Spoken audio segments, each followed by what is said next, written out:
वाह, क्या सुंदर नजारा है। आखिर हम माँ के भवन पहुंच ही गए ना।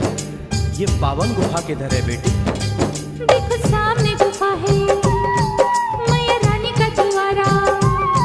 माता वैष्णो ने यहाँ रूप पिंडियों का धारा।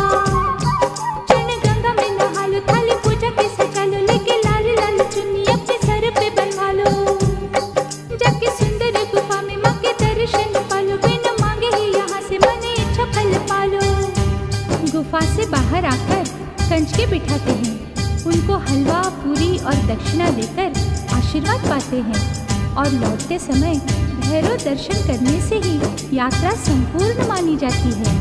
आज तुमने सरल पे उपकार कर दिया, दामन खुशियों से आनंद से भर दिया।